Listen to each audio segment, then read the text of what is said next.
हमारी आज bikers rally जो है वो तैयार है। हम जा रहे हैं रायविंड रोड पे चूनिया की तरफ, जहाँ पर एक मुगलिया ख़ानदान की सैरगाह है, उसको डिस्कवर करने के लिए जा रहे हैं। इंशाअल्लाह ताला शाम को वापसी होगी।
यार लाइन चाहो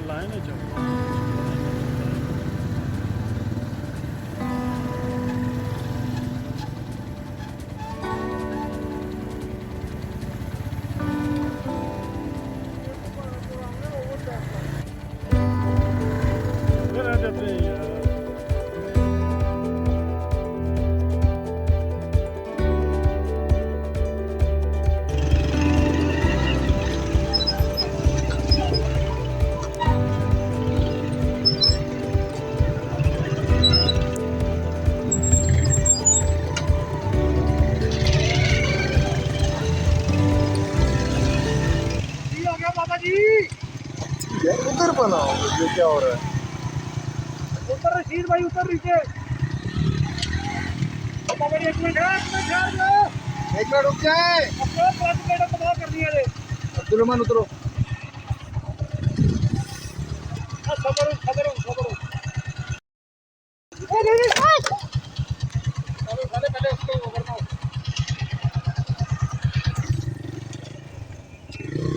स्टैंड नहीं चाहिए, छड़ दे, छड़ दे। चलो।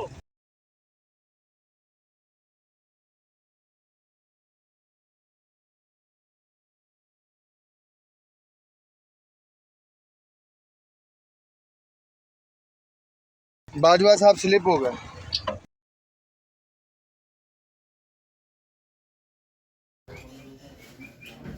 माशाल्लाह जी, गुजरांवाला के कमांडर दो हमारे साथ और पूरे जज्बे के साथ और मोहब्बतें लेके आए हैं। अल्लाह पाक इनको सदा खुश रखे और इसी तरह ये अपना जज्बा कायम रखें और चलते रहें। पाकिस्तान जिंदा।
ये देखें जी, माशाल्लाह अल्लाह पाक ने मुखलिस मोहब्बतों के साथ सब दोस्तों को भेजा है और इसमें मेरा कोई कमाल नहीं है, ये मोहब्बतें हैं।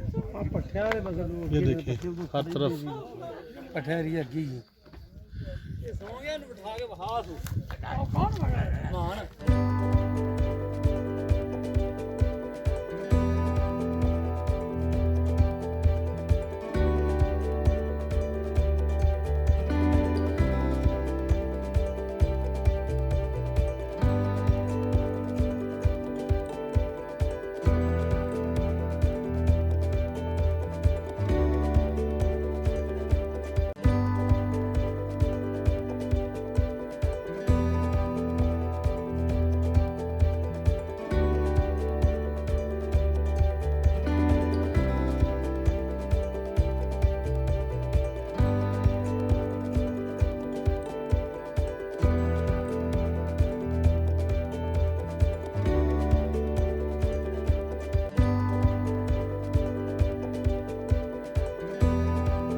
अस्सलाम वालेकुम, बिस्मिल्लाहिर्रहमानिर्रहीम।